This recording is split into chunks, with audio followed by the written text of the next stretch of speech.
دیگر مہمانان گرامی، علماء اسم وقار، ثناخان حضرات، حاضرین و سامعین، خواتین و حضرات، اللہ اور اس کے حبیب صلی اللہ علیہ وسلم کا فضل و کرم جس کے صدقے سے آج ہم سب کائنات کی سب سے افضل و اعلیٰ رات میں اس ہستی کا ذکر خیر کر رہے ہیں اور سن رہے ہیں جن کا ذکر خود خدا کرتا ہے۔ میں نے عرض کیا کہ کائنات کی سب سے اعلیٰ رات، کسی کے ذہن میں سوال پیدا ہو سکتا ہے، سب سے افضل رات تو لیلۃ القدر ہے، جس کے بارے میں قرآن مجید نے ارشاد فرمایا لیلۃ القدر خیر من الف شہر، کہ لیلۃ القدر 1000 مہینوں کی راتوں سے افضل رات ہے۔ دوستان مکرم، ذرا غور کیجئے گا، قرآن مجید کے اس لفظ پر اللہ تعالیٰ نے یہ نہیں فرمایا کہ لیلۃ القدر زمانے کی ساری راتوں سے افضل ہے، نہیں، اس نے فرمایا زمانے کی 1000 مہینوں کی راتوں سے افضل ہے۔ تو کیا جب سے زمانہ شروع ہوا، جب تک زمانہ جاری و ساری رہے گا، کیا سارے مہینوں کا عدد صرف ہزاروں تک جاتا ہے؟ نہیں۔ کیا لاکھوں تک جاتا ہے؟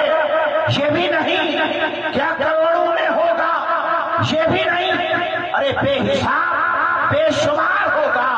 تو رب تعالیٰ کی حکمت کو جانیے کہ لیلۃ القدر کو زمانے بھر کی ساری راتوں سے افضل نہیں کہا، فرمایا یہ وہ رات ہے جو صرف 1000 مہینوں سے افضل ہے، رہی وہ رات جو زمانے کی ساری راتوں سے افضل ہے۔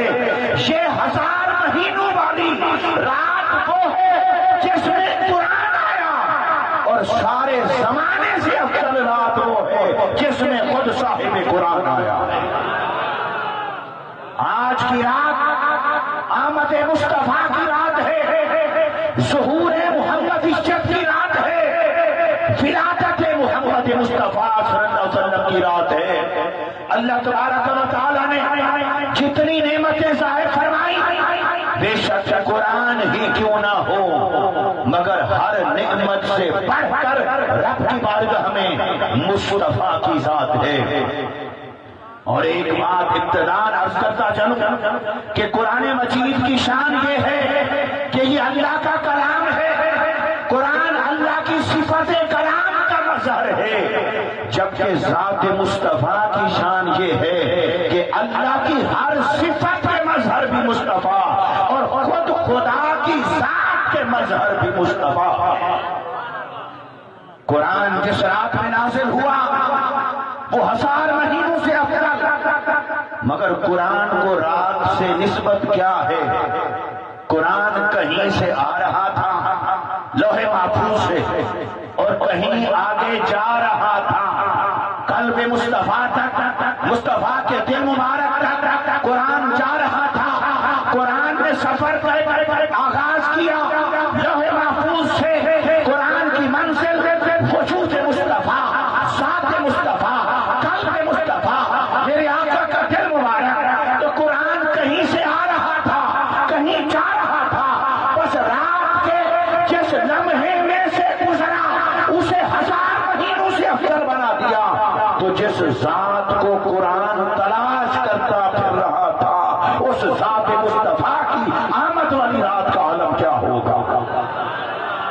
ہر نبی کی شان یہ تھی کہ جب اللہ تعالیٰ اسے کلام عطا فرماتا تو کہیں بلاتا، موسیٰ کو کہا کلام لینا ہے تو کوہ طور پہ آ جائیے، جس پر وحی اتاری، وحی کو بھی کہیں بھیجا، اس نبی کو بھی کہیں بلایا کہ آؤ تمہیں وحی عطا کی جائے گی، کتاب عطا کی جائے جائے گی، لیکن جب قرآن کے نازل ہونے کا وقت آیا، جبرائیل نے کھڑے ہو کر بارگاہ عیسی میں سوال کیا ہوگا، باری تعالیٰ پہلے تو مجھے بھیجتا تھا، نبی کو بھی کسی مقام میں متعین پر بلایا جاتا تھا، مجھے بھی بھیجا جاتا تھا، آج بتا میں نے کہاں جانا ہے اور محمد مصطفیٰ نے کہاں آنا ہے؟ تو رب نے فرمایا ہوگا کہ اے قرآن، آج اے جبرائیل، آج یہ اس ہستی کی بات ہے، اس ذات کی بات ہے جنہیں میں نے بلایا نہیں، بلکہ جہاں مصطفیٰ ہوں گے تجھے وہیں جانا ہوگا۔ مصطفیٰ مکہ میں ہیں تو تجھے قرآن مکہ میں لے کر جانا ہوگا، مصطفیٰ مدینے میں ہوں گے قرآن مدینے میں پہنچانا ہوگا، مصطفیٰ سفر میں ہوں، حشر میں ہوں، سواری پر ہوں، قیام فرما ہوں، مصلی پر ہوں، اے جبرائیل سن لے، جن تک پہلے میرا کلام پہنچایا وہ اور تھے، یہ محمد مصطفیٰ ہیں، یہ جہاں ہوں گے رب کا قرآن وہی لے کر جانا ہوگا۔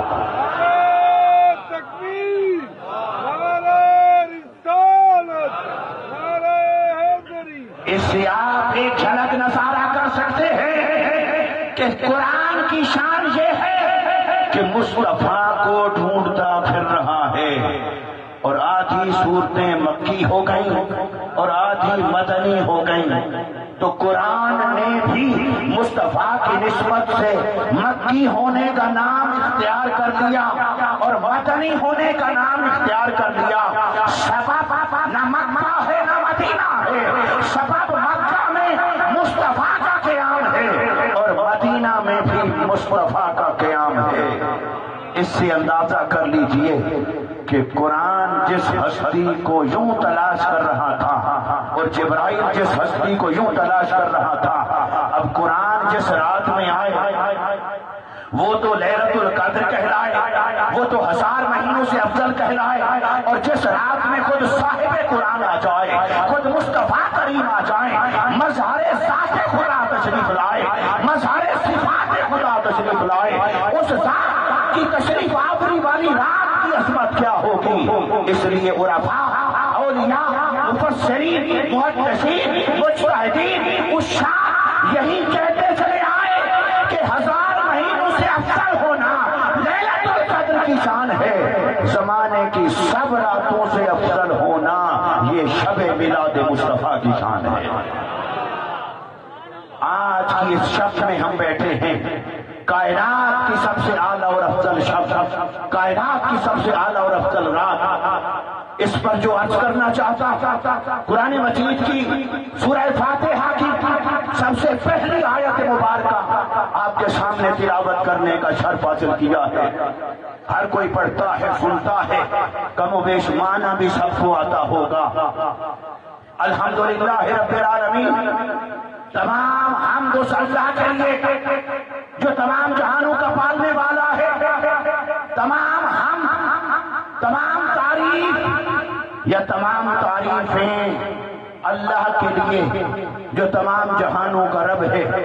بری تعالیٰ، یہ قرآن کی ابتدا نازل ہونے کی ترتیب تو کچھ اور ہے، مگر یہ جو کتابی ترتیب ہے یہ بھی تیری اور تیرے حبیب کی قائم کرتا۔ اس کی ابتدا کے لیے تو نے لفظ حمد کا انتخاب کیوں فرما دیا ہے؟ کسی اور لفظ سے بھی تو قرآن کی ابتدا ہو سکتی تھی۔ ہمیں تو حکم دیتا ہے بسم اللہ الرحمن الرحیم پڑھو، معنی کیا ہے؟ اللہ کے نام سے شروع، اللہ کے نام سے شروع، اللہ کے نام سے شروع۔ بھائی تعالیٰ ہم کوئی کام کرنے لگے تو تیرا پیغام آتا ہے اللہ کے نام سے شروع کرو، تو نے اپنے قرآن کو اپنے نام سے شروع کیوں نہیں فرمایا؟ قرآن کو شروع کیا الحمد سے، الحمد سے، تو وہ فرماتا ہے ذرا غور کرو حمد پر، ہا میم دال، یہ 3 حرف ہیں، یہ 3 الفابیٹ ہیں، ان سے مل کر بنتا ہے ایک کلمہ، وہ ہے حمد۔ حمد کے روٹ ورڈ پر غور کرو، اس کے فاتحہ پر غور کرو، پھر اس کے معنی پر غور کرو۔ میں نے حمد کو قرآن کی ابتدا کے لیے صرف اس لیے منتخب کیا، صرف اس لیے چنا کہ میں نے اسی لفظ سے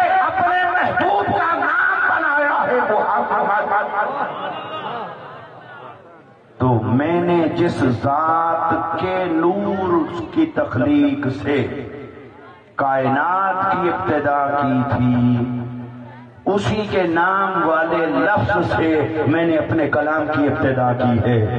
تم ذرا میری ابتدا پر غور کرو، تمہاری ابتدا تو میرے نام سے ہے، پر میں جب کسی شے کی ابتدا کرتا ہوں میں اپنے نام سے نہیں کرتا، کیونکہ میں ابتدا سے پاک، میں انتہا سے پاک، میں اصلی اور ابدی شان کا مالک۔ میں جب ابتدا کرتا ہوں تو سنو، تم ابتدا کرو میرے نام سے، لیکن میرا ضابطہ یہ ہے، میرا قانون یہ ہے، میں جب بھی ابتدا کرتا ہوں میں ابتدا محمد مصطفیٰ کے نام سے کرتا ہوں۔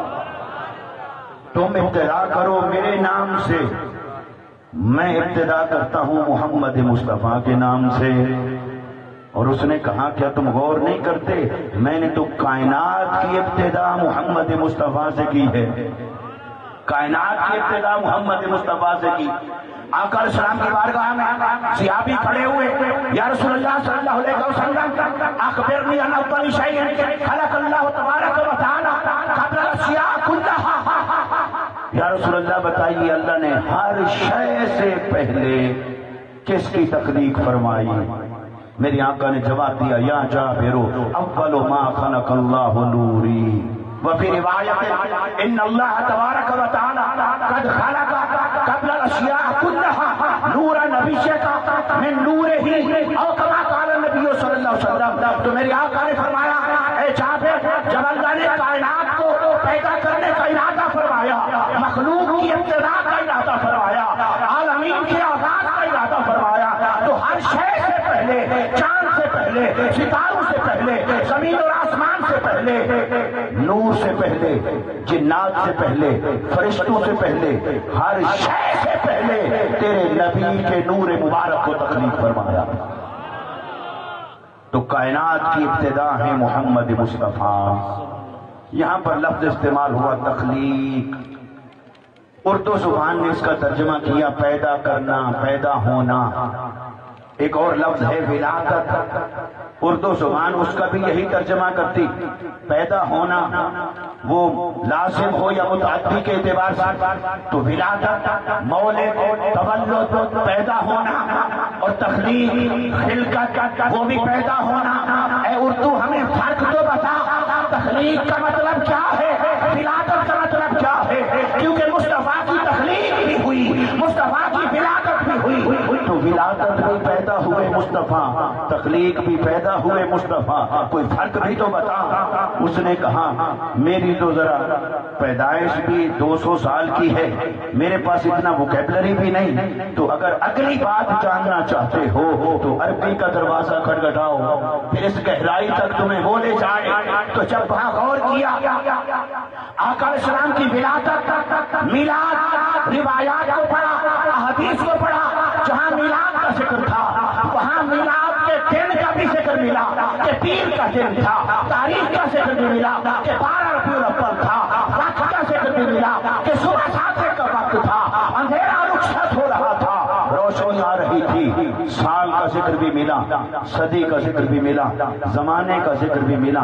لیکن جب اس روایت اور حدیث کو دیکھا جس میں تخلیق مصطفیٰ کا ذکر تھا، خلقت مصطفیٰ کا ذکر تھا، اور اس سے پوچھا تو بھی بتا جب خلقت ہوئی مصطفیٰ کی تو وقت کیا تھا، جب خلقت ہوئی مصطفیٰ کی تو دن کیا تھا، ماہ و سال کون سا تھا، لمحہ کون سا تھا، صدی کون سی تھی، تاریخ کون سی تھی؟ تو وہ حدیث خاموش ہے، اس کی خاموشی بتا رہی ہے۔ ارے سوال کرنے والوں تمہیں کیا بتاؤں، جب ہوا میلاد مصطفیٰ تب وقت بھی تھا، زمانہ بھی تھا، ماہ و سال بھی تھے، صدیاں بھی تھیں، زمانے بھی تھے، لیکن اللہ کی عزت کی قسم جب تخلیق مصطفیٰ ہوئی، جب خلقت نور مصطفیٰ ہوئی، تب نہ وقت تھا، نہ زمانہ تھا، نہ دن و رات تھے، نہ ماہ و سال تھے، نہ شمس و قمر تھے، ارے کچھ بھی نہ تھا، صرف جلوہ خدا تھا یا نور محمد مصطفیٰ تھا۔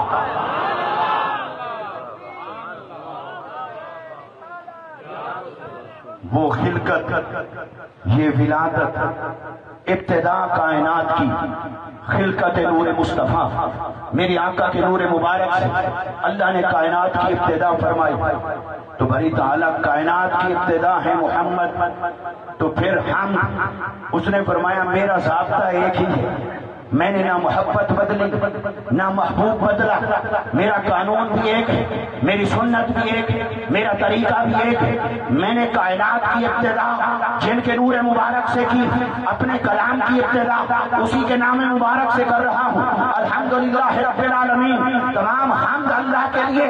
حمد کا لفظ رب کو محبوب بھی ہے، پیارا بھی ہے، افضل اور اعلیٰ بھی ہے، اس لیے نہیں کہ اس میں توحید کا معنی ہے، ورنہ تو توحید کا معنی لفظ عبادت میں اس سے زیادہ تھا، کیونکہ عبادت رب کے سوا کسی اور کی نہیں، حمد تو اللہ کے علاوہ کسی اور کی ہو سکتی ہے۔ اس لیے پھر اگر توحید کے پیش نظر اس لفظ کا انتخاب ہوتا تو پھر اللہ عبادت کے لفظ کو منتخب فرماتا کہ العبادت للہ رب العالمین، تو اس نے حمد کو چنا کیونکہ وہ چاہتا تھا کہ پہلا لفظ میرے کلام کا وہ آئے جو میری شان کے لیے بھی استعمال ہو اور مصطفیٰ کی تعریف اور توصیف کے لیے بھی استعمال ہو۔ اگر پہلا لفظ آ جاتا العبادت للہ رب العالمین، کیا اس میں حضور اکاموڈیٹ ہو سکتے تھے؟ نہیں۔ اس نے کہا توحید کو اجاگر کرنے کے اور کئی مواقع آئیں گے، پر پہلا پیغام یہ نہیں دینا چاہتا کہ میرے علاوہ کوئی نہیں، پہلا پیغام یہ دینا چاہتا ہوں وہ لفظ استعمال کر رہا ہوں جو میرے ذکر کو بھی سمو لے اور میرے حبیب کے ذکر کو بھی اپنے اندر سمو لے۔ تو حمد کے لفظ کو چنا کیونکہ حمد ذکر خدا بھی ہے، حمد ذکر مصطفیٰ بھی ہے، حمد تعریف خدا بھی ہے، حمد تعریف مصطفیٰ بھی ہے، حمد توصیف خدا بھی ہے، حمد توصیف مصطفیٰ بھی ہے۔ اب کوئی سوال کر سکتا ہے، ہم نے تو اردو لٹریچر میں یہی پڑھا، حمد تو صرف اللہ کی تعریف کو کہتے ہیں، نبی کی تعریف کو نعت کہتے ہیں، اور غیر نبی کی تعریف زندہ ہو تو مدح کہتے ہیں، فوت ہو جائے تو منقبت۔ تو یہ تو اصطلاحات ہیں، اصطلاحات تو مسلمات ہوتی ہیں، اور آپ کہتے ہیں کہ حمد خدا کی بھی ہے مصطفیٰ کی بھی ہے۔ دوستو یہ اردو ادب میں یہ اصطلاحات، یہ ادب، یہ توصیحات یہ تب سے آئی ہیں جب سے یہ لٹریچر، یہ ادب کچھ بے ادبوں کے ہاتھ لگ گیا تھا، ورنہ حمد کے لفظ میں تعریف خدا بھی ہے اور تعریف مصطفیٰ بھی ہے۔ اگر حمد کا لفظ مصطفیٰ کی تعریف کے لیے استعمال کرنا جائز نہ ہوتا، روا نہ ہوتا، تو پھر میرے آقا کا نام کبھی محمد نہ ہوتا۔ جب نام ہے محمد تو اس کا معنی کیا ہے؟ الذی یحمد حمدا بعد حمد، او الذی یحمد مرۃ بعد مرۃ، او الذی یحمد حمدا کثیرا۔ محمد صلی اللہ علیہ وسلم کسے کہتے؟ وہ جس کی بار بار تعریف کی جائے، جس کی بار بار حمد کی جائے، جن کی کثرت کے ساتھ حمد کی جائے، حمد کرنے کے بعد جی نہ بھرے، دل کرے ان کی تو اور حمد کی جائے، انہیں کہتے ہیں محمد۔ تو تمہیں تو اعتراض ہے کہ حمد مصطفیٰ کی نہیں، یہاں تو کثرت حمد مصطفیٰ کے لیے ہے، یہاں تو مبالغہ حمد مصطفیٰ کے لیے ہے۔ اللہ نے فرمایا سب سے زیادہ حمد کی گئی مصطفیٰ کی، یہ نام رکھا۔ باری تعالیٰ اب ایک اور مسئلہ ہے وہ بھی ہمیں سمجھا دیں۔ الحمدللہ رب العالمین کو دیکھیں تو وہاں ہے اللہ، وہ بتا رہا ہے کہ تمام حمد ہے تیری،